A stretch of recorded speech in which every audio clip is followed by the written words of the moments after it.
الله وبركاته.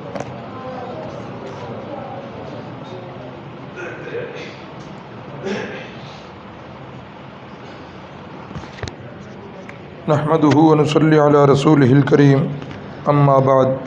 أعوذ بالله من الشيطان الرجيم. بسم الله الرحمن الرحيم.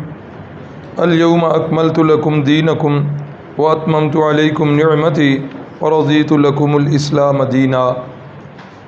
صدق اللہ العظیم. 9 ہجری کے کچھ واقعات جو ہیں وہ رہ گئے تھے، اور جن کے اندر کئی مسائل جو ہیں وہ بھی پنہاں ہیں. ایک مسئلہ جو رہ گیا وہ تھا عبداللہ ابن ابی جو رئیس المنافقین ہے، اس کی موت اور ہلاکت جو ہوئی ہے وہ بھی 9 ہجری کے اندر ہوئی ہے. جس وقت رسول اللہ صلی اللہ علیہ وسلم کو پتہ چلا کہ یہ بندہ جو ہے بیمار ہے، تو رسول اللہ صلی اللہ علیہ وسلم اس کی عیادت کے لیے چلے گئے. اب دیکھ لیں، کافر منافق ہے، اور منافق بھی وہ ہے جس نے ساری زندگی مسلمانوں کو تکلیفیں دی ہیں، کوئی موقع ہاتھ سے جانے نہیں دیا. تو اس کے باوجود میرے نبی پاک صلی اللہ علیہ وسلم کی سیرت یہ ہے کہ آپ اس کی عیادت کے لیے بھی جا رہے ہیں. تو یہ آج ہمارے اندر بات بڑی غلط رواج پا گئی کہ چھوٹا موٹا اختلاف ہوتا ہے تو ہم قطع تعلقی کر لیتے ہیں. قطع تعلقی جو ہے یہ نہیں کرنی چاہیے. آپ نے مفتی صاحب کے دروس کے اندر یقیناً وہ حدیث بھی سنی. اللہ اکبر. جس وقت اللہ نے یہ ساری چیزیں بنائیں تو اللہ نے صلہ رحمی کو بھی پیدا کیا. صلہ رحمی جو ہے عرش الہی کے سامنے رونے لگ پڑی. اللہ نے پوچھا کیوں رو رہی ہو؟ کہنے لگی کہ یا اللہ، آپ تو مجھے دنیا میں بھیج رہے ہیں، لیکن کسی بندے نے میرا خیال نہیں کرنا. وہاں دنیا میں تو شاید قطع رحمی ہی قطع رحمی ہو، چھوٹی چھوٹی باتوں پر تعلقات جو ہیں وہ ختم کر دیے جائیں، یہ ہوگا، صلہ رحمی نہیں ہوگی. تو اللہ رب العزت نے فرمایا کہ جاؤ دنیا کے اندر جو تجھ سے جڑے گا میں اس سے جڑوں گا، اور جو تجھ سے قطع ہو جائے گا میں اللہ بھی اس سے قطع ہو جاؤں. تو رشتہ داری جو ہے اس کا بڑا خیال رکھنا چاہیے. معمولی باتوں پر قطع تعلقی کرنا یہ اچھی بات بھی نہیں، اور رسول اللہ صلی اللہ علیہ وسلم کے سنت کے یہ مطابق بھی نہیں ہے. تو اب یہ رئیس المنافقین ہے، ساری زندگی مسلمانوں کو اس نے تکلیفیں دی ہیں. اب جب آخری وقت ہے تو بیمار ہوا ہے، اللہ کے نبی عیادت کے لیے چلے گئے ہیں، بیمار پرسی کے لیے چلے گئے ہیں. رسول اللہ صلی اللہ علیہ وسلم اس کی بیمار پرسی کر رہے ہیں، اور یہ کہنے لگتا ایسے ہے کہ میری موت کا وقت اب قریب آ چکا ہے. تو میں آپ سے یہ گزارش کروں گا کہ اگر میں مر جاؤں تو میرا جنازہ آپ نے پڑھانا ہے. رسول اللہ صلی اللہ علیہ وسلم تھوڑی دیر اٹھ کر واپس تشریف لے آئے. بعد میں اس نے ایک آدمی بھیجا کہ جاؤ رسول اللہ صلی اللہ علیہ وسلم سے قمیض لے کے آؤ ان کی، تاکہ میں بطور کفن جو ہے وہ میرے اوپر استعمال ہو جائے. رسول اللہ صلی اللہ علیہ وسلم نے اپنی اوپر والی جو قمیض ہے یہ دے دی. جب وہ قاصد لے کے گیا تو اس نے کہا نہیں، رسول اللہ صلی اللہ علیہ وسلم سے کہو کہ مجھے وہ اندر والا جو ہے لباس کا حصہ دیں جو آپ کے جسم مقدس کے ساتھ جس نے ٹچ اور مس کیا ہوا ہو، مجھے قمیض کا وہ حصہ عطا فرمائیں. اللہ اکبر. جس وقت وہ بندہ واپس آیا، رسول اللہ صلی اللہ علیہ وسلم قمیض مبارک کا لباس کا اندر والا حصہ دینے لگے تو حضرت فاروق اعظم بول پڑے، یا رسول اللہ، آپ نہیں سمجھتے کون سا موقع ہے جو اس بندے نے جو ہے نا ضائع کیا ہے؟ ہر موقع پر اس نے مسلمانوں کو تکلیف دی ہے. تو آپ یہ کیا کرنے لگے ہیں؟ تو رسول اللہ صلی اللہ علیہ وسلم نے فرمایا ان قمیصی لا یغنی عنہ من اللہ شیئا. اے عمر، میں اس بات کو اچھی طرح جانتا ہوں، میری قمیض جو ہے یہ اللہ کی طرف سے اسے ذرہ برابر بھی نفع، میری قمیض اسے اللہ کی طرف سے ذرہ برابر بھی نفع نہیں دے گی. کیا مسئلہ سمجھ میں آ گیا کہ جس بندے کے دل میں ایمان نہیں ہے، جو بندہ مسلمان نہیں ہے، یا جو بندہ دعویٰ کرے لا الہ الا اللہ پڑھے، رسول اللہ صلی اللہ علیہ وسلم کی رسالت کی گواہی بھی دے، لیکن اس کے دل کے اندر ایمان اس طریقے سے نہیں جس طریقے سے رسول اللہ کی تعلیم ہے، تو اس بندے کی بخشش نہیں۔ کئی لوگ ہیں آج کہہ دیتے ہیں دین سے ناواقفیت کی بنا پر، جب بتایا جاتا ہے کہ مرزئی جو ہیں یہ غیر مسلم ہیں، اور نہیں جی کلمہ پڑھتے ہیں، کلمہ پڑھنے والے کو آپ مسلمان کہہ رہے ہیں، کلمہ گو پر تو فتویٰ نہیں لگانا چاہیے۔ شرک کرنے والا بندہ جو اولیاء اللہ کی قبروں کو جا کے سجدہ کرتا ہے، حرام کا ارتکاب کر رہا ہے، شرک کا ارتکاب کر رہا ہے، جب بتایا جاتا ہے کہ ان کا کوئی عمل قبول نہیں جی نہیں، آپ کلمہ پڑھنے والوں پر فتویٰ لگاتے ہیں، ایسا نہیں کرنا چاہیے۔ لیکن دیکھ لیجئے رسول اللہ صلی اللہ علیہ وسلم کیا فرما رہے ہیں، اے عمر میں جانتا ہوں کہ میری یہ قمیض جو ہے یہ بھی اس گستاخ رسول کو، اس بے ایمان کو کوئی نفع نہیں دے۔ پھر قمیض بھیجنے کا فائدہ رسول اللہ صلی اللہ علیہ وسلم نے فرمایا لعل اللہ ان يدخل به الفا فی الاسلام، اے عمر مجھے امید ہے اللہ تعالیٰ میری اس قمیض کو کئی لوگوں کے اسلام میں داخل ہونے کا ذریعہ بنا دیں۔ اللہ اکبر۔ پھر ہوا بھی ایسے، جس وقت یہ قمیض گئی ہے نا واپس، تو اب اس کا جو پورا گروہ تھا، پورا قبیلہ تھا، یہ اپنے قبیلے کا سردار تھا، کوئی معمولی آدمی نہیں تھا۔ رسول اللہ صلی اللہ علیہ وسلم جب مدینہ طیبہ تشریف لائے ہیں نا، تو آپ کی آمد سے پہلے فیصلہ ہو چکا تھا کہ مدینے کی سرداری اس بندے کو دینی ہے، دستار بندی ہونے والی ہے، مدینے کا سردار اس کو چن لیا گیا ہے۔ لیکن رسول اللہ صلی اللہ علیہ وسلم کی آمد جب ہوئی، اس کی سرداری چھن گئی، اور یہی اس کے لیے حسد کا باعث بنی۔ بڑا قبیلہ ہے اس کا، بڑے لوگ اس کے گرویدہ ہیں۔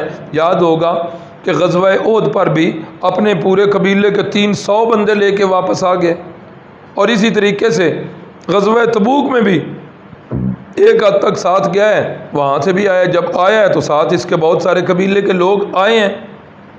اپنے قبیلے کا یہ بڑا معتبر سمجھا جاتا ہے۔ یہی وجہ ہے کہ جس وقت رسول اللہ صلی اللہ علیہ وسلم نے آج قمیض بھیجی ہے، تو اب قبیلے کے لوگوں کو اس کا کردار جو ہے بخوبی معلوم ہے کہ یہ مسلمانوں کے ساتھ کیا کرتا رہا۔ رسول اللہ صلی اللہ علیہ وسلم نے اب اس کے ساتھ کیا سلوک کیا ہے۔ اب رسول اللہ صلی اللہ علیہ وسلم کی یہ قمیض مبارک گئی ہے، اور اللہ کے نبی کا یہ اخلاق عالیہ دیکھ کر اس کے قبیلے کے کئی 100 بندے جو ہیں وہ مسلمان ہو گئے، اور انہوں نے ادھر سے برات کا اعلان کیا، اور رسول اللہ صلی اللہ علیہ وسلم کے سچے خادم بن گئے۔ اب یہ کیا چیز ہے جو اسلام کو پھیلا رہی ہے؟ یہ میرے نبی پاک صلی اللہ علیہ وسلم کے اخلاق ہیں۔ اخلاق، آپ نے فرمایا سب سے بہترین مسلمان وہ ہے جس کے اخلاق جو ہیں وہ اچھے ہوں۔ اللہ اکبر، اللہ اکبر۔ پھر باری آ گئی اس کے جنازہ کی، پتہ چل گیا جی مر گیا ہے۔ بیٹا اس کا وہ پکا مومن ہے، رسول اللہ کا غلام ہے، تو بیٹے نے بھی اظہار کیا، اور ادھر عیادت کے وقت باپ نے بھی یہ کہا تھا، تو رسول اللہ صلی اللہ علیہ وسلم جو ہے وہ چلے جنازہ پڑھانے کے لیے۔ حضرت عمر کو پھر اعتراض کہ یا رسول اللہ فلاں دن یاد نہیں ہے، فلاں دن یاد نہیں ہے۔ حضرت عائشہ صدیقہ پر تہمت لگانے والا یہ، غزوہ احد سے پیچھے ہٹنے والا، مسلمانوں کے حوصلے توڑنے والا یہ، فلاں موقع پر فلاں گنوانے لگ پڑے۔ اللہ اکبر۔ اللہ کی طرف سے اعلان ہوا استغفر لہم او لا تستغفر لہم ان تستغفر لہم 70 مرہ، اے میرے محبوب آپ اس کے لیے بخشش کی دعا کریں یا نہ کریں برابر۔ اگر آپ اس کے لیے 70 بار بھی اللہ سے بخشش کی دعا کریں گے، میں اللہ کہہ رہا ہوں لن یغفر اللہ لہم، میں نے اس کو معاف نہیں کیا۔ یا رسول اللہ یہ اب تو آیت بھی آ گئی ہے۔ فرمایا عمر اس میں بھی اللہ نے مجھے اختیار دی ہے۔ اب اس کا رویہ دیکھیے، اور رسول اللہ صلی اللہ علیہ وسلم کے اخلاق عالیہ دیکھیے۔ اللہ اکبر۔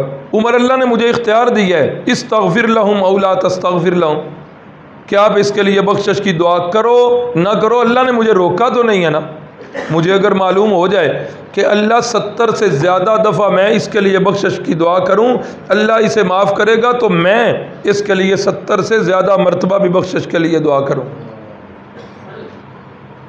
اللہ اکبر۔ اللہ نے اگلا حکم نازل فرما دیا، فرمایا لا تصلی علی احد منہم مات ابدا ولا تقم علی قبری۔ اے میرے محبوب صلی اللہ علیہ وسلم، ان بے ایمانوں میں سے کوئی بندہ مر جائے تو اس کے جنازے میں شریک نہیں ہونا، ولا تقم علی قبری، اور ایسے مردودوں کی قبر پر کھڑے ہونے کی بھی اجازت نہیں۔ اب یہاں بھی ہمارا رویہ وہ جو ہے نا لمحہ فکریہ ہے۔ میں اپنے گلی محلے کو مد نظر رکھتا ہوں، میں اپنی برادری کو مد نظر رکھتا ہوں۔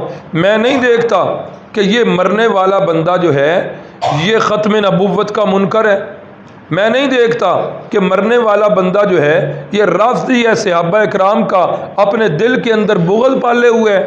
میں نہیں دیکھتا اس بات کو کہ یہ مرنے والا شرک کا مرتکب ہے، اللہ کی صفات جو ہے اللہ کے نبیوں پہ تقسیم کرنے والا، میں نہیں دیکھتا۔ میں کیا کہتا ہوں، چلیں جی اگر نہیں جائیں گے جنازے میں تو لوگ کیا کہیں گے، محلے داری جو ہے وہ اوپر آ جاتی ہے، محلے داری کیا کہے گی؟ تو محلے داری بھائیوں قیامت والے دن کام نہیں آئے گی۔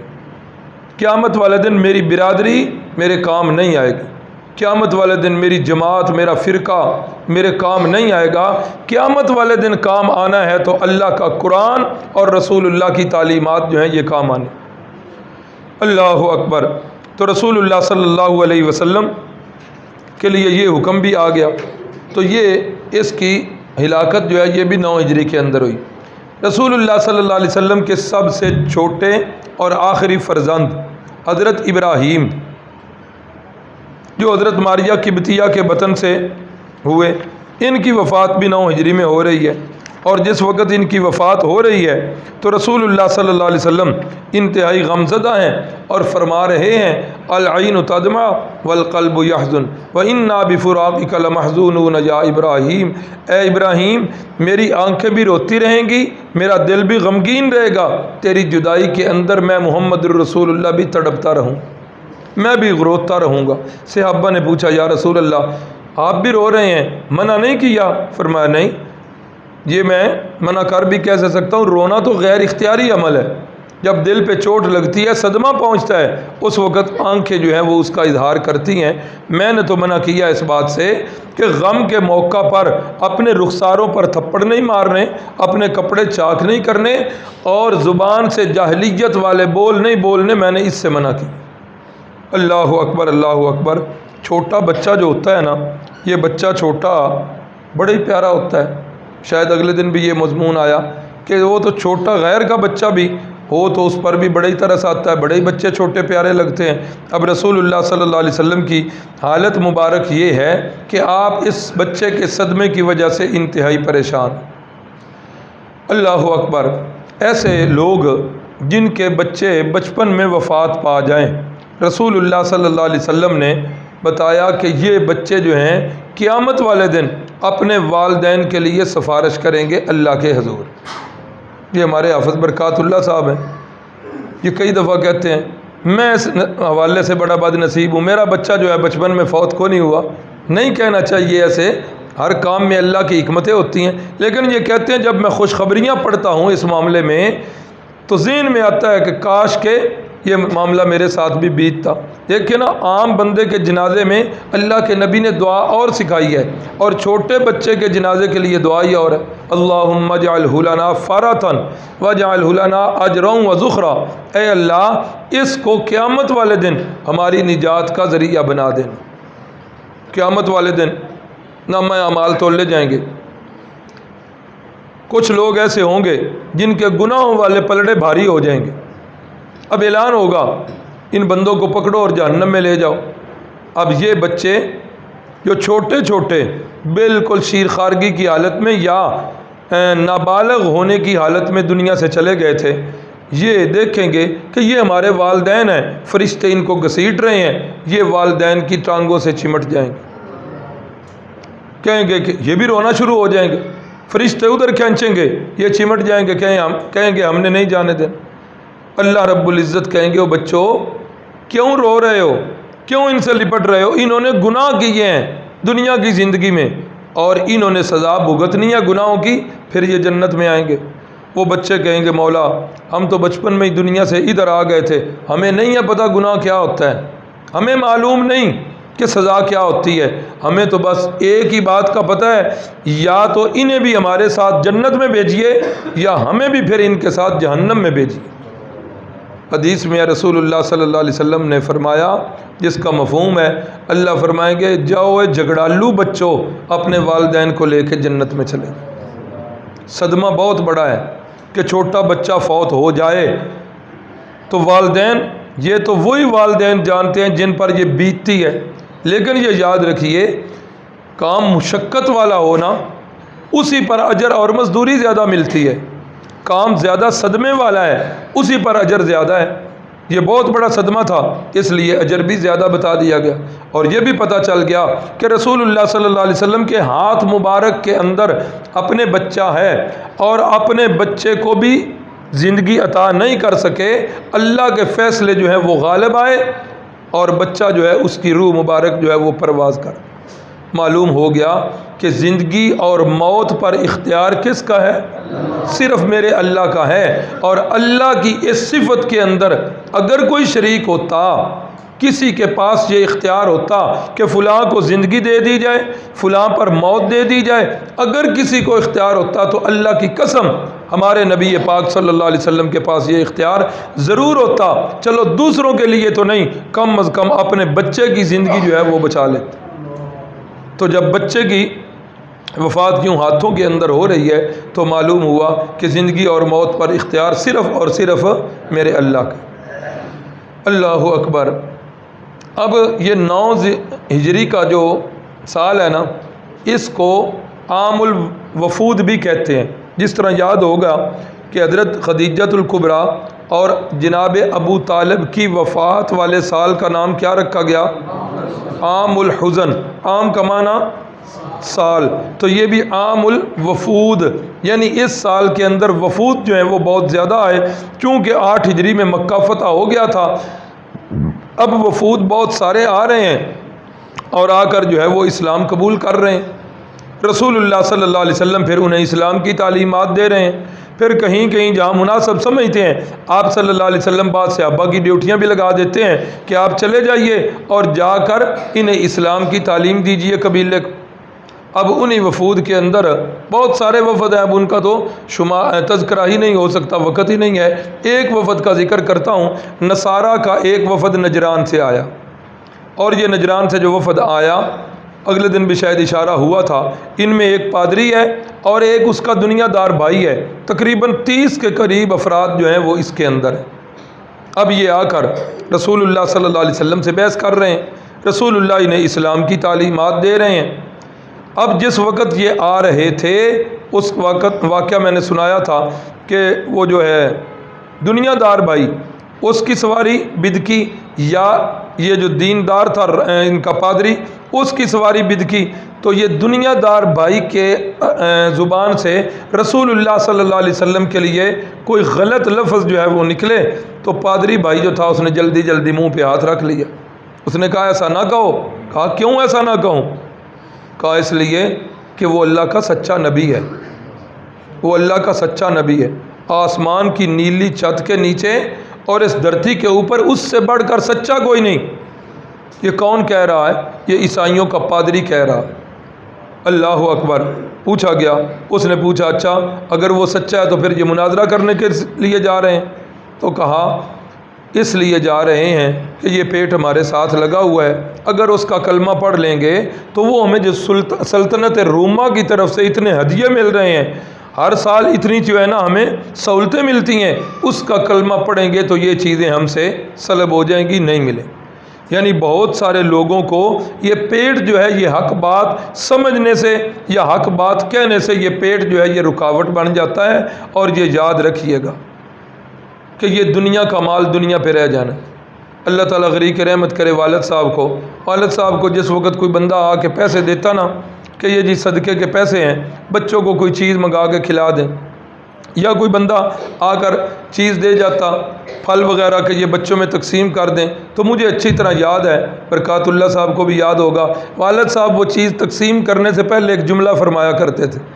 وہ فرمایا کرتے تھے بھئی دیکھ لو بچوں، ان چیزوں میٹھی چیزوں کے لیے لوگ جو ہے بدعات کر رہے ہیں، ان میٹھی چیزوں کے کھانے کے لیے لوگ جو ہے کتمان حق کر رہے ہیں، حق بات چھپا رہے ہیں، لیکن الحمدللہ ہم حق بات بھی نہیں چھپا رہے، بدعات کے اندر بھی ملوث نہیں، اللہ تعالیٰ پھر بھی ہمیں دے رہا۔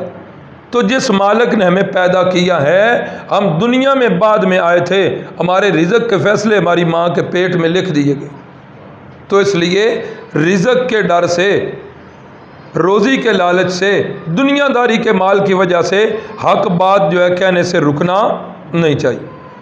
اللہ اکبر۔ اب یہ وفد آ کے رسول اللہ صلی اللہ علیہ وسلم سے باتیں کر رہا ہے، گفتگو کے اندر کئی مواقع پر اتار چڑھاؤ بھی آیا۔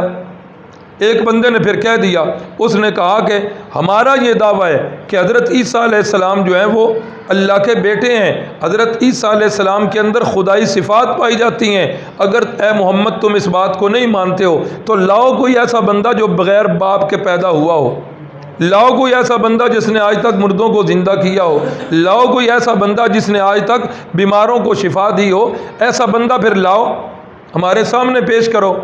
رسول اللہ صلی اللہ علیہ وسلم، حدیث میں آتا ہے رسول اللہ نے تھوڑی دیر کے لیے اپنی آنکھیں مبارک جو ہیں وہ بند کر لیں، اور تھوڑی دیر کے بعد جب آپ نے اپنی آنکھیں مبارک کھول لیں تو آپ نے یہ آیتیں جو ہیں تلاوت کیں، ان مثل عیسیٰ عند اللہ کمثل آدم خلقہ من تراب ثم قال له کن فیکون۔ اور ظالمو، حضرت عیسیٰ علیہ السلام کا باپ کوئی نہیں، ان کی والدہ تو ہے نا، انہیں باپ نہ ہونے کی وجہ سے تم اللہ کا بیٹا کہتے ہو، تو حضرت آدم جن کا باپ بھی کوئی نہیں، جن کی ماں بھی کوئی نہیں، انہیں اللہ کا بیٹا کیوں نہیں کہتے؟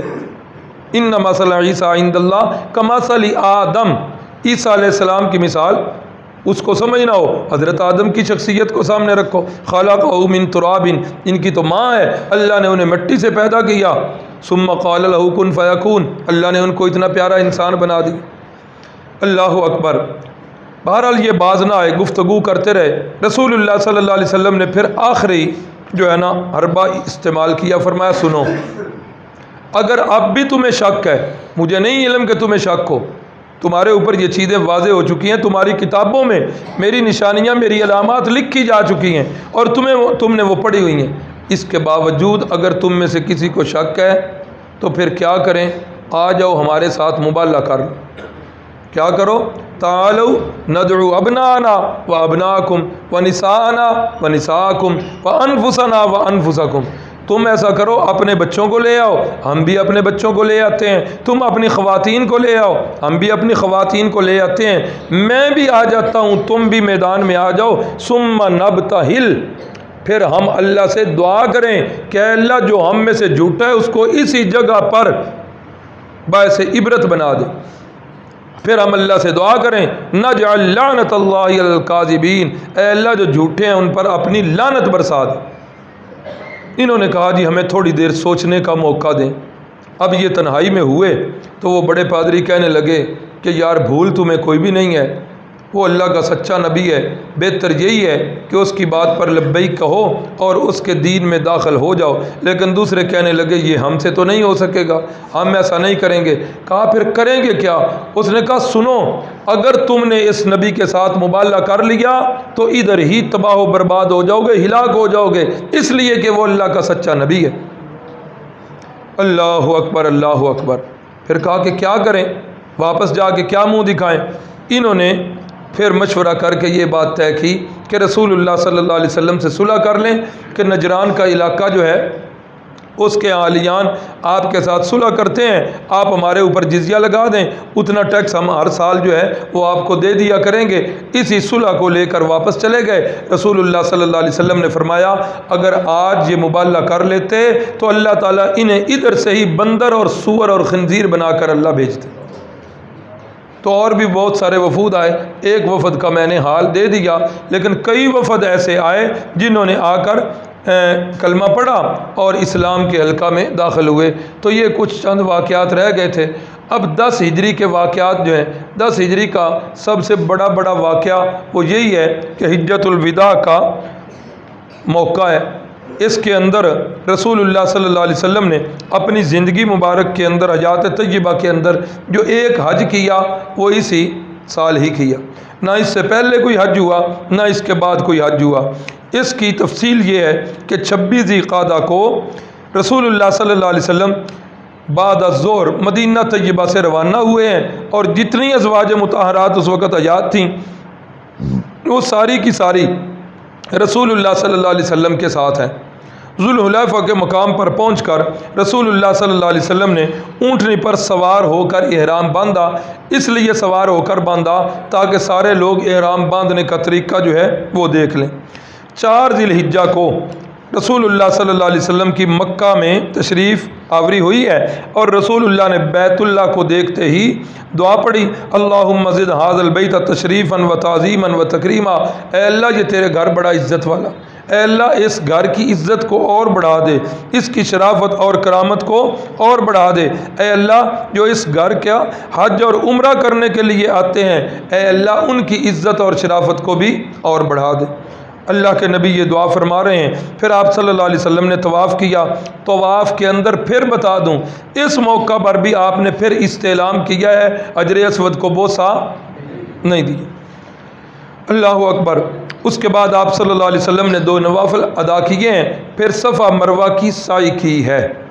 صفا مروہ کی سعی جو حضرات جانتے ہیں وہ تو جانتے ہیں، جنہیں نہیں معلوم اللہ تعالیٰ ان کو بھی وہاں لے جائے اور اس پاک سرزمین کی زیارت نصیب کرے۔ صفا مروہ، صفا ادھر ہے اور مروہ ادھر ہے، اللہ تعالیٰ آپ سب کو لے جائے تو یہ 7 چکر لگانے ہوتے ہیں۔ یہ 7 چکر ایسے ہیں، صفا سے چلیں تو مروہ پہ پہنچ کے یہ 1 چکر پورا ہو جاتا ہے، پھر واپس جس وقت صفا پہ آئیں تو یہ کتنے چکر ہو جائیں گے؟ کئی لوگ بھول جاتے ہیں، ہمارے والد صاحب اللہ تعالیٰ غریق رحمت کرے وہ بھی بھول گئے تھے، تو وہ سمجھتے تھے ادھر سے چل کے جب واپس ادھر آنا ہے تو تب یہ 1 چکر بننا ہے، ایسا نہیں ہے۔ اچھا یہ درمیان میں نا ایک جگہ ہے جہاں سبز رنگ کی ٹیوبیں لگی ہوئی ہیں، اس کو کہتے ہیں میلین الاخضرین، وہ سبز جگہ ہے، سبز روشنی ہے۔ اس جگہ حکم ہے کہ جس وقت عمرہ کرنے والے وہاں پہنچتے ہیں تو وہاں باقی ساری جگہ آرام سے چلنا ہے اور وہاں پہنچ کر دوڑنا ہے جتنا دوڑ سکے۔ کچھ حقیقتاً پاؤں جو ہے تیز کرنے ہیں، اور جو بیچارے بھاری برکم ہوں جو واقعی نہیں چل سکتے ان کے لیے تو نہیں، تو جو کچھ نہ کچھ کر سکتے ہوں، کچھ ایکٹنگ بھی کریں گے دوڑنے کی اور کچھ حقیقت میں دوڑیں گے بھی۔ لیکن یہ حکم کس کے لیے ہے؟ یہ حکم کس کے لیے؟ مردوں کے لیے ہے، مردوں کے لیے، عورتوں کے لیے یہ حکم نہیں۔ عورت جو ہے بالکل اپنی حالت میں جس طرح پیچھے چلی آ رہی ہے اسی طرح با پردہ ہو کر عورت جو ہے وہ ادھر سے بھی چلے گی اور یہاں دوڑے گی نہیں۔ آج کل اللہ تعالیٰ معاف کرے، اللہ معاف کرے، نئی تہذیب نے میری بچیوں کے دل و دماغ سے حیا اور شرم کو چھین لیا۔ آج باپ فخر سے بتاتے ہیں کہ ہماری بیٹی جو ہے نا جی یہ کرکٹ کی کھلاڑی ہے، میری بیٹی جو ہے یہ ہاکی کی کھلاڑی ہے، اور پھر وہ کھیل رہی ہیں، پھر پردے کا اہتمام کوئی نہیں۔ چلو کسی حد تک کھیلنا جائز ہے، جب مکمل پردہ ہو، ان کو دیکھنے والا کوئی مرد نہ ہو، کوئی ان کی ویڈیو نہ بن رہی ہو، شاید پھر اجازت ہو جائے اور اس طرح ٹھیک بھی ہے۔ لیکن جب دیکھنے والے تماشبین مرد ہوں اور ان کی لائیو جو ہے وہ آگے چل رہی ہوں موویاں، تو جو اسلام عورت کو حج کے موقع پر صفا مروہ کے درمیان دوڑنے کی اجازت نہیں دیتا، وہ اسلام قطعاً اس بات کی اجازت نہیں دیتا کہ اپنی بیٹیوں کو، اپنی بہنوں کو آپ جو ہے ٹیموں کے اندر چلاؤ اور ان کو دوڑنے کے طریقے سکھاؤ۔ یہ حرام ہے، حرام۔ اور یہی بیٹیاں اور یہی بہنیں قیامت والے دن اپنے باپ اور اپنے بھائیوں کو یہاں گریبان سے پکڑیں، اللہ کی قسم پکڑیں گی، اور یہ بیٹیاں کہیں گی اللہ کی بارگاہ میں کہ مولا یہ باپ ہے ہمارا، یہ اس کا حق بنتا تھا کہ یہ کیا کرے ہمیں سمجھائے، مولا یہ ہمارے بھائی ہیں، یہ ان کا حق بنتا تھا کہ جب غیر شرعی چیزیں دیکھے تو ہمیں بزور طاقت روکیں، لیکن میرے مولا انہوں نے روکنا تو کجا، انہوں نے تو ہماری حوصلہ افزائی کی ہے، انہوں نے تو ہمیں وہ چیزیں لے کر دی ہیں جو چیزیں دوڑوں کے اندر ہماری معاون بنتی تھی۔ مولا انہوں نے تو برادری میں ہمیں جو ہے نا وہ بطور مثال پیش کی ہے، حتیٰ کہ وہ بیچاری بیٹیاں جو شرعی پردہ کرنے والی تھیں وہ بیچاری شرم کرنے لگ پڑی، ان کو اتنا پروٹوکول دیا گیا کہ وہ حیا والی اور شرم والی بیٹیاں جو ہیں وہ بیچاری سوچ رہی ہیں اللہ ہم نے تیرا کیا قصور کیا۔ یقین کر لیں یہ عذاب الہی کو دعوت دینے والی بات۔ تو رسول اللہ صلی اللہ علیہ وسلم نے صفا مروہ کی سعی کی ہے اور 8 ذی الحجہ کو رسول اللہ صلی اللہ علیہ وسلم مینا میں گئے ہیں۔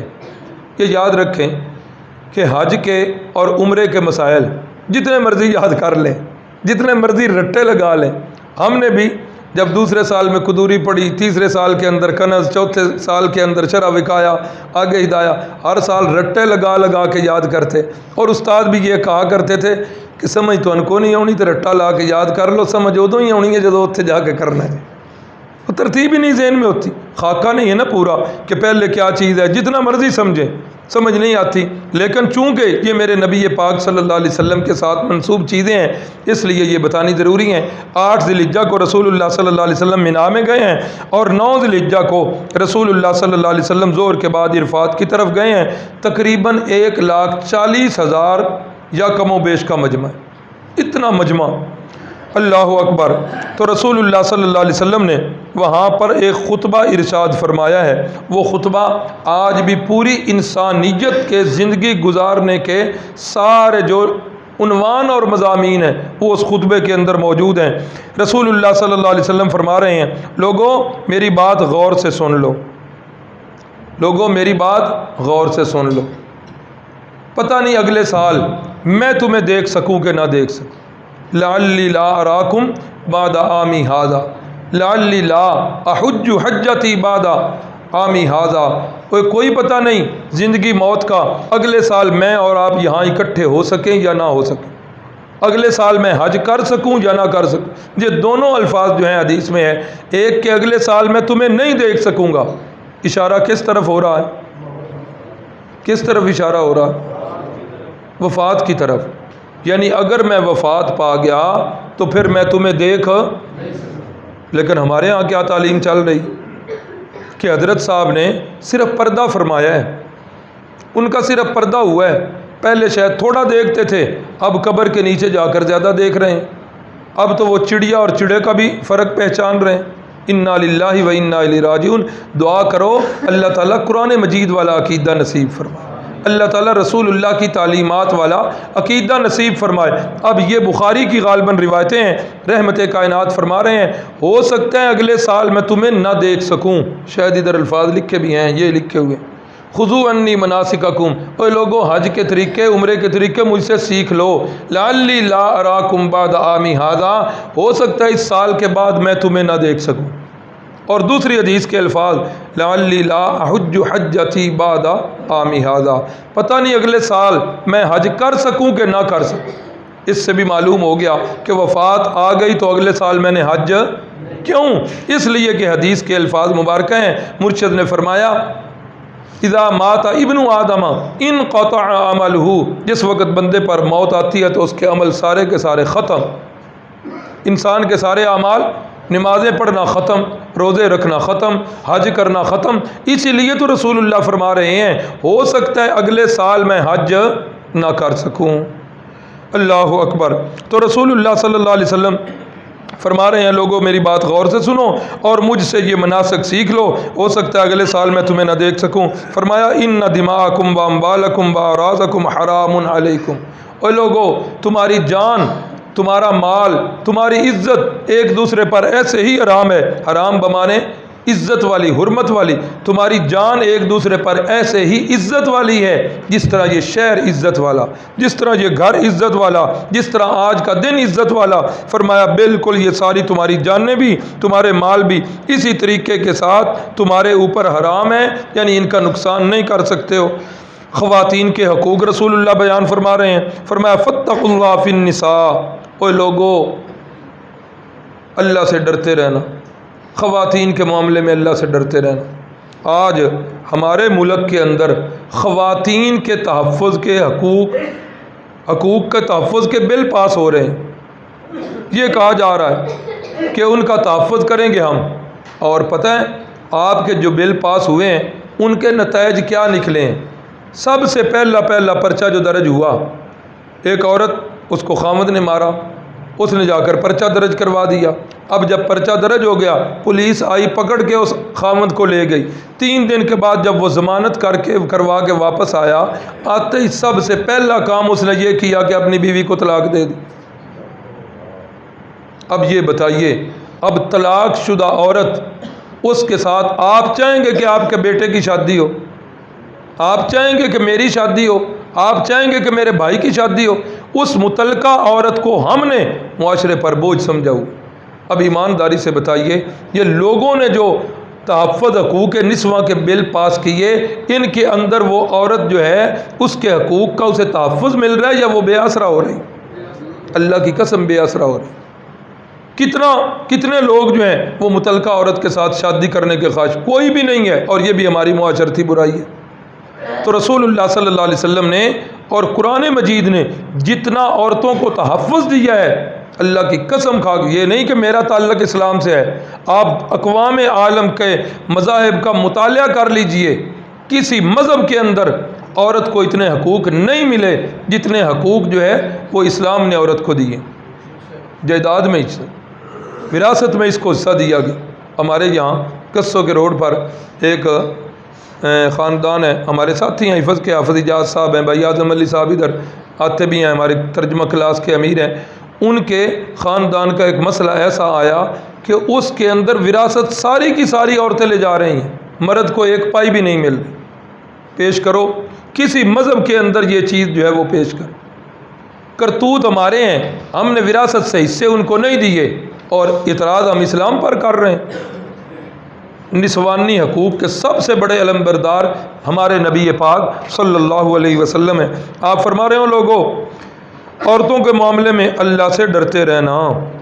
اللہ نے تمہیں یہ اپنی امانتیں سپرد کی ہیں۔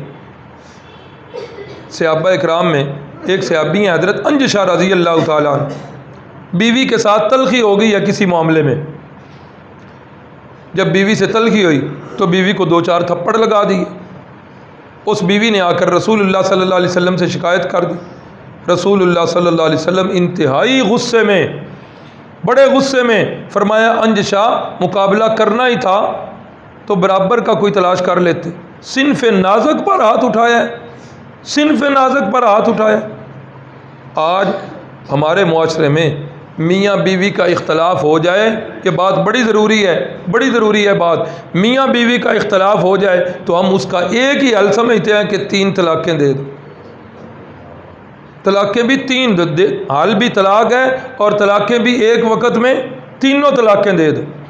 اب جس وقت طلاق دے دی جاتی ہے، بعد میں غصہ دور ہوتا ہے۔ اچھا تماشا، برادری پہلے دیکھ رہی ہے، لڑے ہوئے ہیں، برادری دیکھ رہی ہے، ان کی آپس میں رنجشیں ہو رہی ہیں، برادری دیکھ رہی ہے، کوئی آگے بڑھ کر نہیں کرتا، یا کوئی کوشش کرتا بھی ہے تو اس طریقے کی نہیں کرتا۔ جو ہی طلاقیں تینوں ہوئیں، برادری جو ہے ٹب کے اندر، صلح کرو جی، ہن صلح کروانی ضروری۔ اب وہی لوگ جو پہلے، معاف کرنا الفاظ نقل کر رہا ہوں، پہلے وہی لوگ جو وہابیوں کو گستاخ رسول کہتے ہیں، وہابی کٹے کہتے ہیں، ہاں، پھر وہی فتویٰ لینے کے لیے وہابیوں کے پاس چلے گئے۔ انا للہ و انا الیہ راجعون۔ کدھر گیا یہ مذہب، کدھر گیا؟ یہ تو پھر نفسانی خواہش پر عمل ہو رہا ہے نا۔ اور یہ یاد رکھیے، میں تو کئی دفعہ کہتا ہوں، اس معاملے کے اندر یہ 3 طلاق 1 ہونے والا، اس معاملے کے اندر ہمارے بھائی، میں تو بھائی کہوں گا، ہمارے بھائی اہل حدیث حضرات وہ بھی فتویٰ دے رہے ہیں، شیعوں کا بھی یہی فتویٰ ہے اور مرزائیوں کا بھی یہی فتویٰ ہے۔ میں یہ کہتا ہوں کہ اگر اہل حدیث ہمارے بھائی آج یہ فتویٰ دینا چھوڑ دیں نا، یقین کرو کہ انہی لوگوں نے شیعوں کے پاس اور مرزائیوں کے پاس بھی جانا ہے، کیونکہ دین پر عمل کرنا مقصد نہیں ہے۔ مقصد کیا ہے؟ نفسانی خواہش کہ بی بی تو ہن کر لیونی ہے، کوئی موڈا رکھ کے، کوئی موڈا لب جائے جن دے اتنے رکھ کے میں چلا لوں۔ حقیقت یہی ہے، اور یہ پہلے مضمون گزر چکا ہے، یاد رکھیے۔ اختلاف ہو جاتا ہے میاں بیوی میں، کون سا گھر ہے جس میں نہیں ہوتا؟ لیکن طلاق سے پہلے اسلام نے جو اصول بتائے ہیں وہ آج ہر بندہ یاد کرے۔ میں ابھی دہرا دیتا ہوں، سب سے پہلا جو ہے اصول اسلام نے بتایا، فَعِذُوهُنَّ، میاں بیوی کا اختلاف ہے، عورتوں کو سمجھاؤ۔ پہلا مرحلہ سمجھانے کا، ایسے سمجھاؤ جیسے تمہیں پتہ چلے کہ میری بہن یا بیٹی جو ہے اس کا اختلاف ہوا ہے خامد سے، جیسے اپنی بہن یا بیٹی کو پیار سے سمجھاتے ہو نا، ایسے اس عورت کو، تمہاری بہو ہے تب یا تمہاری بیوی ہے، ایسے اس کو سمجھاؤ، ایک دفعہ نہیں 10 دفعہ سمجھاؤ۔ یہ پہلا مرحلہ ہے سمجھانا۔ دوسرا واہجروہن فی المضاجع، سمجھنے سے وہ عورت عاری ہو گئی ہے، بلائی منزل اس کی خالی ہے، بیچاری بالکل ہی کورے عقل والی ہے، تو اسلام کہتا ہے پھر دوسرا مرحلہ یہ کرو، واہجروہن فی المضاجع، اپنا بستر اس عورت سے جدا کر لو، خامد الگ سوئے، اس کے اخراجات اس کا کفیل خامد ہی ہوگا، اخراجات اس کے پورے کرے گا، ضروریات پوری کرے گا، جب تک وہ نکاح میں ہے یہ سارے کام کرے گا، لیکن واہجروہن فی المضاجع، بستر الگ کر لو۔ تھوڑی سی بھی ناک میں بو ہوئی، وہ سمجھے گی کہ خامد میرے پاس رہتے ہی نہیں، تو شادی کا مقصد ہی ختم ہو گیا، اس سے بھی مقصد حل نہیں ہوا۔ شریعت کہتی ہے ابھی بھی طلاق نہیں دینی، وَاضْرِبُوهُنَّ، یہ تیسرا مرحلہ یہ ہے، اب عورت کو مارو۔ تیسرا مرحلہ، میرا ایک دوست ہے، اب یہاں نام نہیں لوں گا، ممکن ہے وہ بھی سنتا ہے، اگلے دن مجھے بتا رہا تھا، میرے ساتھ پڑھنے والا، میاں بیوی کا اختلاف ہو گیا، میں نے کہا کہ یار، اس نے کہا جی بڑا سمجھایا، میں مار پیٹ بھی چکا ہوں، میں نے کہا یار مارنے والا مرحلہ تیسرا ہے، اب وہ یقین کریں اللہ کے گھر میں کھڑا ہوں، طلاق تک نوبت پہنچ چکی تھی، میں نے کہا کہ یہ طلاق سے پہلے بھی ایک مرحلہ ہے، قرآن میں نے اس کے سامنے رکھا، میں نے کہا یہ واہجروہن فی المضاجع جو ہے یہ کس کے لیے حکم ہے، ہمارے لیے نہیں ہے۔ اللہ تعالیٰ جھوٹ سے اور مبالغے سے محفوظ رکھے۔ وہ جس وقت ادھر سے گیا، میں نے کہا یار اس کو آزماؤ تو نہیں، یہ میری بات نہیں ہے، یہ اللہ کی بات ہے۔ اس نے جا کر یہ کام کیا، آج وہ مجھے دعائیں دے رہا ہے، کہتا ہے آپ نے میرا گھر اجڑنے سے بچا لی۔ میں نے کہا میرا کیا کمال ہے، یہ خدائی قانون ہے، اس مشینری کو اللہ کے بنائے ہوئے قانون کے مطابق چلانا ہے، تو پھر ہماری بچت ہونی۔ تو اس لیے پہلا مرحلہ کیا ہے، سمجھاؤ۔ دوسرا مرحلہ بستر الگ کر لو۔ تیسرا مرحلہ وَاضْرِبُوهُنَّ، مارو، لیکن مارنے میں اسلام نے آزادی نہیں دی، بتایا چہرے پر نہیں مارنا، ڈنڈے سے نہیں مارنا، ہاتھ سے مارنا ہے، لیکن ہاتھ سے بھی ایسا مارنا ہے جس کے اندر جسم پر نشان نہ بنے، ہڈی نہ ٹوٹے۔ یہ قیدیں پھر اسلام نے لگا دی۔ محسوس ایسے ہوتا ہے کہ مار بڑی کم ہو، ڈراوا زیادہ ہو۔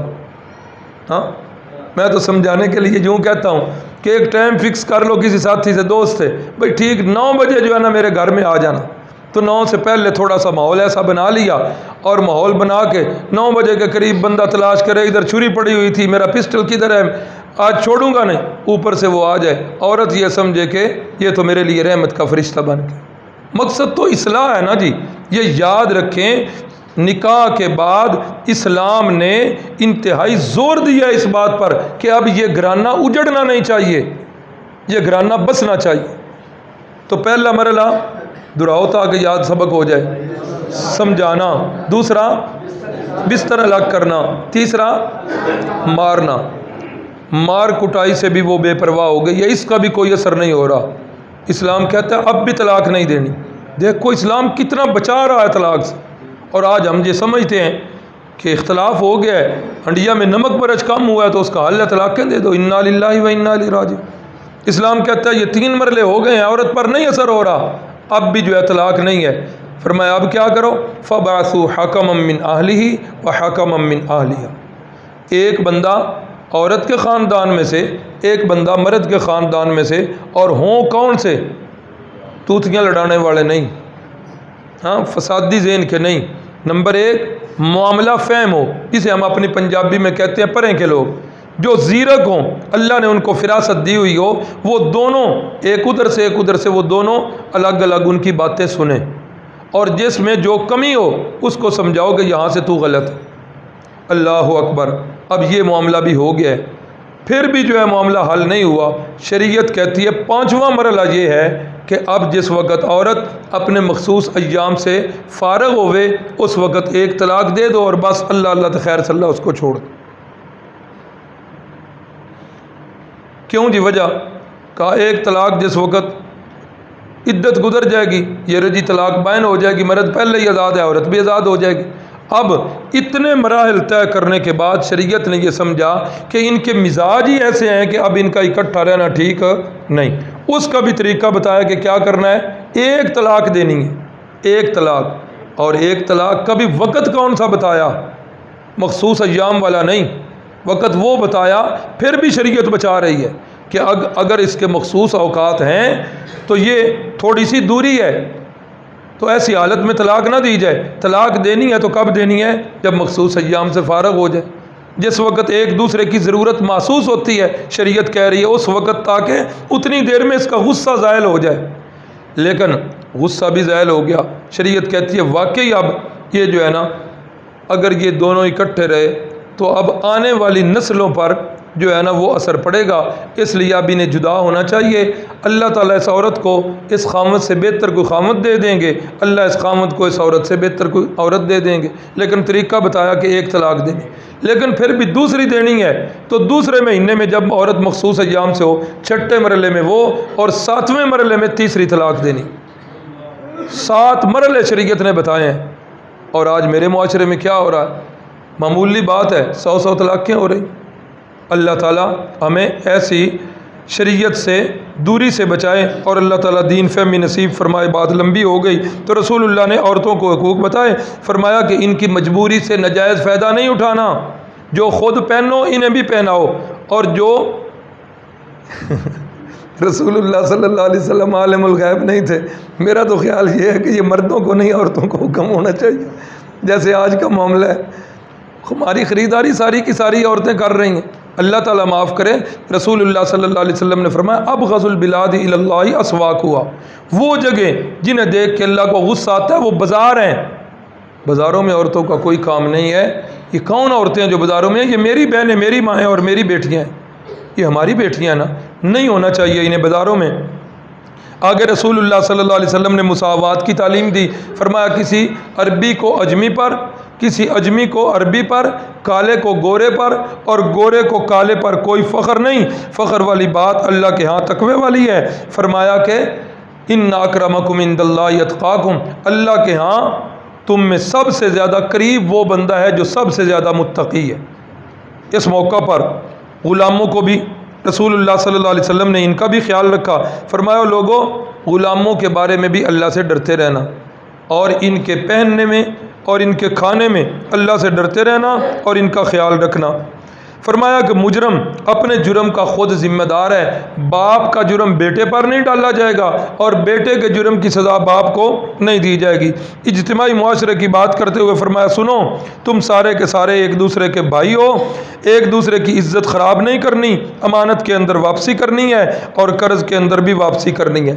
اس موقع پر رسول اللہ صلی اللہ علیہ وسلم نے پھر وہ جو 13 سال مکے میں اور 10 سال مدینے میں 23 سال محنت کی ہے، اس موقع پر پھر وہ سبق دہرایا جا رہا ہے۔ فرمایا لوگو اعبدوا اللہ ولا تشرکوا بہ شیئا، عبادت اکیلے اللہ کی خالص کرنی ہے، اس کے ساتھ کسی کو شریک نہیں کرنا۔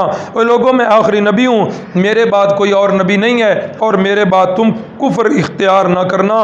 قیامت والے دن اپنے رب سے ملو گے اور اللہ تعالیٰ تم سے تمہارے اعمال کی باز پرس کرے گا۔ اور فرمایا کہ دین کے اندر افراط اور تفرید سے بچنا، انتہا پسندی سے بچنا، تم سے پہلی قومیں جو ہیں وہ اسی وجہ سے ہلاک ہو گئی ہیں۔ عقائد کے بعد اس احکام اسلام کی بھی باری آئی، فرمایا نماز، روزہ، حج، زکوٰۃ کا اہتمام کرنا، ان کے اندر سستی نہ کرنا۔ سود کے بارے میں پھر فرما دیا سود حرام ہے، اور جاہلیت کے جتنے سود ہیں سوائے اصلی رقم کے وہ سارے کے سارے حرام ہیں۔ زنا سے بچنا، بدکاری سے بچنا، میراث کے حصے مقرر کر دیے گئے ہیں، ان حصوں کو ان کے مالکوں تک پہنچانا اور جھوٹی قسمیں نہ کھانا۔ بڑا ہی ایک نہ لمبا چوڑا یہ خطبہ دیا، اور خطبہ دینے کے بعد اب یہ دیکھیں یہ رسول اللہ صلی اللہ علیہ وسلم کے معجزات ہیں۔ کتنا مجمع میں نے بتایا؟ 1.5 لاکھ کے قریب مجمع ہے۔ آج یہ سپیکر چند بندے ہیں آپ، اور آپ کے سامنے مجھے سپیکر کی ضرورت پڑ رہی، اب 1.5 لاکھ کے مجمع میں میں سمجھتا ہوں جتنا بھی اونچی آواز والا بندہ ہو اس کی آواز نہیں پہنچ سکتی۔ یہ میرے نبی پاک صلی اللہ علیہ وسلم کا معجزہ ہے کہ جو وہ بیان کر رہے ہیں اللہ تعالیٰ بغیر لاؤڈ سپیکر کے سارے انسانوں تک میرے نبی پاک صلی اللہ علیہ وسلم کی اللہ آواز کو پہنچا رہے ہیں۔ جس وقت وہ سارا خطبہ ہو چکا آپ نے فرمایا اے لوگوں کیا میں نے اللہ کے احکام تم تک پہنچا دیے ہیں؟ اللہ اکبر، سب لوگوں نے بیک زبان ہو کے کہا یا رسول اللہ آپ نے ہم تک اللہ کے احکام ایسے پہنچائے ہیں جیسے پہنچانے کا حق تھا، آپ نے وہ حق ادا کر دیا ہے۔ رحمت کائنات صلی اللہ علیہ وسلم نے اپنے دائیں ہاتھ کی شہادت والی انگلی مبارک اٹھائی اور یوں کر کے فرمایا اللہم اشہد، اللہم اشہد، اللہم اشہد، اے اللہ گواہ رہنا کہ تیرے بندے اس بات کا اعتراف کر رہے ہیں کہ میں نے تیرے احکام ان تک پہنچا دیے، اے اللہ گواہ رہنا، اے اللہ گواہ رہنا۔ رسول اللہ صلی اللہ علیہ وسلم پھر آگے ڈیوٹی کیا لگا رہے ہیں؟ فرمایا لوگوں فَلْيُبَلِّغِ الشَّاهِدُ الْغَائِبَ، جتنے بندے حاضر ہونا اب میرے بعد نبی کو نہیں آنا، میری یہ باتیں، یہ اسلام کی تعلیمات تم میں سے ہر بندے کے ذمہ لازم ہے، اس کے ذمہ ہے کہ وہ یہ میری باتیں اگلوں تک پہنچائے گا، جو یہاں نہیں ہیں ان تک پہنچائیں گے، اور یہ اسی طرح سلسلہ قیامت تک چلتا جائے گا۔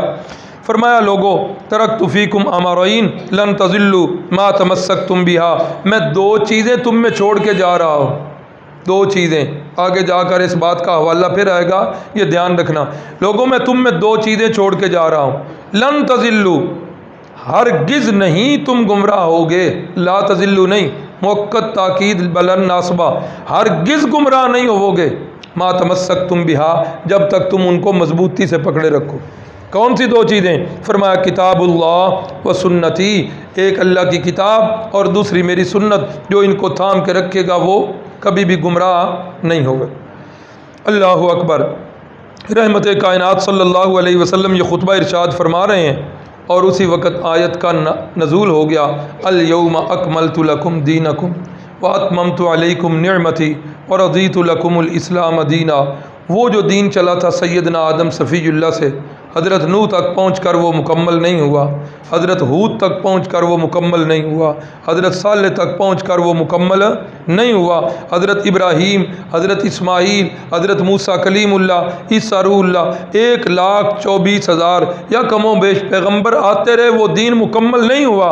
آج جب نبوت مکمل ہوئی ہے تو لوگوں الیوم اکملت لکم، آج یہ دین میں نے مکمل کر دیا، اب دین مکمل ہو گیا، اب اس دین کے اندر کسی چیز کی گنجائش نہیں، نہ بڑھانے کی نہ کم کرنے کی۔ فرمایا اتممت علیکم نعمتی، میں نے اپنی اسلام والے، میں نے اپنے قرآن والی نعمت تمہارے اوپر پوری کر دی ہے، اور رضیت لکم الاسلام دینا، اور میں نے تمہارے لیے اسلام کو بطور دین پسند کر لیا ہے۔ ایک یہودی آدمی حضرت فاروق اعظم سے کہنے لگا کہ وہ جو قرآن ہے نا تمہارا، اس قرآن مجید میں ایک آیت ایسی ہے، اگر وہ آیت ہمیں مل جاتی نا تو ہم اس دن کو بطور عید مناتے۔ حضرت عمر نے پوچھا کون سی آیت؟ اس نے یہی آیت پڑھی، الیوم اکملت لکم دینکم واتممت علیکم نعمتی۔ حضرت فاروق اعظم نے فرمایا سنو، مجھے آج وہ مہینہ بھی یاد ہے، مجھے آج وہ دن بھی یاد ہے، مجھے آج رسول اللہ صلی اللہ علیہ وسلم کی وہ اونٹنی ایک ایک ادا مجھے یاد ہے جس وقت یہ آیت نازل ہوئی تھی، اور ہم دن منانے والے نہیں ہیں، ہم سنتیں اپنانے والے ہیں۔ اس دن کو منانا ہوتا تو صحابہ اکرام ضرور مناتے، تو جب اس دن کو، جب دین کی تکمیل ہو رہی ہے تو صحابہ نے بطور عید نہیں منایا، تو رسول اللہ صلی اللہ علیہ وسلم کی سنت کے مطابق آج بھی مسلمان اپنے عالم اسلام میں 2 ہی عیدیں منا رہے ہیں، تیسری عید کسی کا اسلام میں تصور نہیں۔ پھر آپ صلی اللہ علیہ وسلم نے 100 اونٹوں کی قربانی دی، اور یاد ہوگا پچھلے دروس میں یہ بات گزر چکی ہے، صلح حدیبیہ کے موقع پر ایک بندہ آیا تھا جس نے مذاکرات کیے تھے، کیا نام تھا اس کا؟ سہیل ابن عمر۔ تو یہ بندہ جو ہے مسلمان ہو چکا ہے فتح مکہ پر، اور یہ بندہ پکڑ پکڑ کے جانور جو ہے لا رہا ہے، اور رسول اللہ صلی اللہ علیہ وسلم جو ہے 100 اونٹ ذبح کر رہے ہیں۔ رحمت کائنات صلی اللہ علیہ وسلم اس کی تکمیل کر کے حج کی، آپ صلی اللہ علیہ وسلم چلے ہیں، مکے سے باہر نکل کر ایک جگہ آتی ہے جس کو چوک کہہ لیں، وہاں ایک طرف رستہ جو ہے وہ جا رہا ہے مدینہ طیبہ کی طرف، اور دوسرا رستہ جا رہا ہے یمن کی طرف۔ رسول اللہ صلی اللہ علیہ وسلم نے یمن کی طرف بھیجا ہوا تھا حضرت سیدنا علی المرتضیٰ رضی اللہ تعالیٰ عنہ کو۔ یہاں پہنچے تو یہاں تھوڑی دیر قیام کیا، قیام اس وجہ سے کیا کہ اب یہاں سے جو یمن کی طرف جانے والے حضرات تھے ان کی جدائی کا وقت تھا، اللہ اکبر۔ تو رسول اللہ صلی اللہ علیہ وسلم انہیں فرما رہے ہیں انما انا بشر ہوں، اور لوگوں میں ایک بشر ہوں، یوشک ان یاتینی رسول ربی فاجیب، ہو سکتا ہے ان قریب میرے پاس بھی میرے رب کا وہ موت والا فرشتہ آ جائے، فاجیب، تو میں نے بھی اس کی بات کو قبول کرنا ہے، میں نے یہ جان اس کے سپرد کر دی۔ اللہ کے نبی انہیں موت کا ڈر سنا رہے ہیں، موت کی تیاری کے متعلق فرما رہے ہیں۔ اسی جگہ پر، اس جگہ کا نام ہے خم، غدیر خم، غدیر عربی زبان میں کہتے ہیں تالاب کو، اور خم اس کے قریب کوئی جگہ تھی، تو غدیر خم یعنی خم کے قریب بھی وہ تالاب والی جگہ۔ اس جگہ پر کچھ لوگوں نے حضرت سیدنا علی المرتضیٰ کے بارے میں شکایات کی کہ یہ ایسے ایسے کرتے ہیں، تو رسول اللہ صلی اللہ علیہ وسلم نے تحقیق کی تو پتہ چلا کہ سیدنا علی المرتضیٰ کے بارے میں یہ شکایات جھوٹی ہیں۔ تو اس وقت آپ صلی اللہ علیہ وسلم نے فرمایا کہ لوگوں، علی جو ہے یہ میرا بھائی ہے، اور یہ مشہور الفاظ اسی موقع پر فرمایا کہ من کنت مولاہ فہذا علی مولاہ، فرمایا کہ جو بندہ علی کا دوست ہے وہ میرا دوست ہے۔ اے اللہ جو علی سے محبت رکھتا ہے، اے اللہ تو بھی اس سے محبت رکھ، اے اللہ جو علی سے بغض رکھتا ہے، اے اللہ تو بھی اس سے بغض رکھ۔ حضرت علی کے فضائل و مناقب، چونکہ ان لوگوں نے حضرت سیدنا علی المرتضیٰ کے بارے میں شکایتیں جھوٹی لگائی تھیں، اس لیے رسول اللہ صلی اللہ علیہ وسلم نے اس موقع پر حضرت سیدنا علی المرتضیٰ کے فضائل بیان کیے اور کہا کہ جس کا میں مولا اس کا علی مولا۔ یہ یاد رکھیں، مولا کے عربی زبان کے اندر تقریباً 16 معنی ہیں۔ کتنے معنی ہیں؟ 16 معنی۔ اللہ اکبر۔ تو اس مولا کا معنی دوست بھی ہے، اس مولا کا معنی مددگار بھی ہے، اس مولا کا معنی غلام بھی ہے۔ فقہ کی کتاب میں بری پڑھی ہیں، کوئی بھی آپ لغت کی کتاب دیکھ لیں تو یہاں پر مولا کا جو معنی ہے وہ کیا ہے؟ دوست ہے، کہ جس کا میں دوست ہوں اس کا علی بھی دوست ہے۔ اور آگے پیچھے سیاق و سباق بھی دیکھ لیں، یہی ہے کہ اے اللہ جو علی سے دوستی رکھتا ہے تو بھی اس سے دوستی رکھ۔ آج لوگ مولا علی تو کہتے ہیں، کبھی سنا کسی کو مولا محمد کہتے ہوئے؟ ہاں، مولا محمد کہتے ہوئے تو نہیں سنا کبھی کسی کو۔ اس کے اندر بھی کچھ جو ہے نا غور و فکر کرنا چاہیے کہ یہ مولا کا معنی رسول اللہ کیا فرما رہے ہیں اور یہ لوگ اس سے مراد کیا لے رہے ہیں۔ وہی مولا علی کہنے والے حضرات بھی کبھی مولا محمد نہیں کہیں گے۔ کیوں؟ اس لیے کہ ان کے عقیدے کے مطابق حضرت علی المرتضیٰ کی شان رسول اللہ سے زیادہ ہے، اور ان کا یہ عقیدہ ہے کہ جبریل امین بھول گئے تھے، وہی آنی تھی حضرت علی کی طرف اور یہ چلی گئی رسول اللہ کی طرف، محمد الرسول اللہ کی طرف۔ جبریل امین بھول گئے ہیں، اصل ادھر آنا تھا، چلی ادھر گئی۔ اور اس بات کا اظہار جا بجا وہ خبیث بکواس کرتے رہتے ہیں۔ اگلے دن میں سن رہا تھا، شاید آپ نے بھی سنی ہوگی، وہ ایک بے ایمان چھوٹا سا، ساشے پیک میں بھی دستیاب، وہ بے ایمان چھوٹا سا لڑکا ہے، تو وہ کسی جگہ کہہ رہا ہے کہ کربلا کا میدان ہے، تو حضرت حسین رضی اللہ تعالیٰ عنہ چراغ بجھا کے کہہ رہے ہیں کہ جس نے جانا ہے چلے جاؤ، جاتا کوئی نہیں ہے، اور دن کی روشنی میں میرے محمد صلی اللہ علیہ وسلم کہہ رہے ہیں آ جاؤ، آتا کوئی نہیں ہے۔ یہ نیٹ پہ پڑا ہوا ہے، آپ نے سنا بھی ہوگا۔ وہ کہتا ہے کہ دنیا کے اندر جو لیڈر وہ نہیں ہوتا جس کے پاس لوگ زیادہ ہوں، لیڈر وہ ہوتا ہے جس کے پاس لوگ مخلص ہوں۔ پہلے وہ یہ کہتا ہے، آگے کہتا ہے کہ دن کی روشنی میں محمد لوگوں کو بلا رہا ہے، آتا کوئی نہیں، اور کربلا رات کی تاریکی میں حسین جو ہے لوگوں سے کہہ رہے ہیں چلے جاؤ، جاتا کوئی نہیں۔ کیا ثابت کر رہے ہیں وہ بے ایمان؟ یقیناً وہ یہی ثابت کر رہے ہیں کہ رسول اللہ صلی اللہ علیہ وسلم کی شان کم ہے حضرت حسین کی، اور حضرت علی کی شان زیادہ۔ اور ہمارے بولے بالے اپنے آپ کو سنی کہلانے والے پھر یہ بھی سوچتے سمجھتے نہیں ہیں، یہ بھی انہی کی بولیاں بولنا شروع کر دیتے۔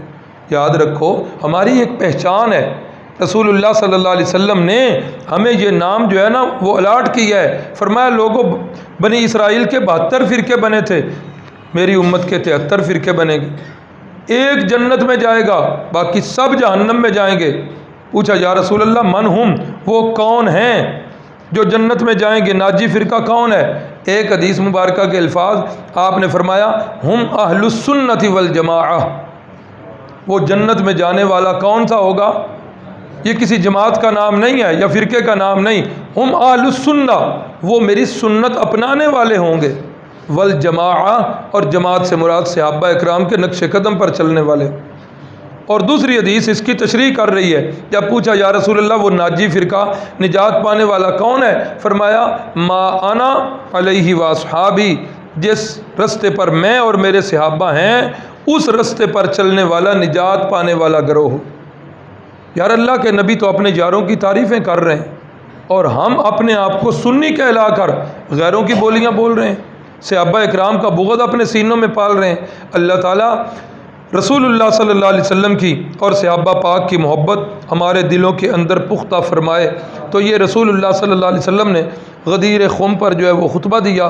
اس کے بعد ذی الحجہ میں رسول اللہ صلی اللہ علیہ وسلم واپس تشریف لائے مدینہ طیبہ کے اندر، اور واپس آ کر چونکہ اب اسلام بہت پھیل چکا تھا اور رسول اللہ صلی اللہ علیہ وسلم نے مختلف جو ہے نا وہ صوبوں کی طرف مختلف صحابہ اکرام کی ڈیوٹیاں لگائیں۔ ایک ڈیوٹی جو ہے حضرت معاذ ابن جبل کی، یہ بڑی دردناک ہے کہ حضرت معاذ ابن جبل کو رسول اللہ صلی اللہ علیہ وسلم یمن کی طرف بھیج رہے ہیں اور بتا رہے ہیں، سمجھا رہے ہیں سارے امور سلطنت کہ معاذ تیرے پاس لوگوں نے آنا ہے اپنے اختلاف لے کر، بما تقضی یا معاذ، اے معاذ لوگوں کے فیصلے تو کیسے کرے گا؟ حضرت معاذ کہتے ہیں اقضی بکتاب اللہ، اللہ کے نبی اللہ کی کتاب میرے پاس موجود ہے، لوگوں کے فیصلے میں اس سے کروں گا۔ رسول اللہ نے فرمایا فَإِن لَمْ تَجِدْ، اگر وہ بات کتاب اللہ میں موجود نہ ہوئی تو پھر فیصلہ کیسے کرے گا؟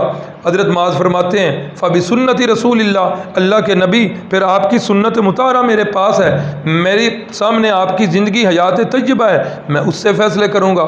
فرمایا فَإِن لَمْ تَجِدْ، اے معاذ اگر میری تعلیمات میں بھی وہ فیصلہ تمہیں نظر نہ آیا تو پھر کیا کرو گے؟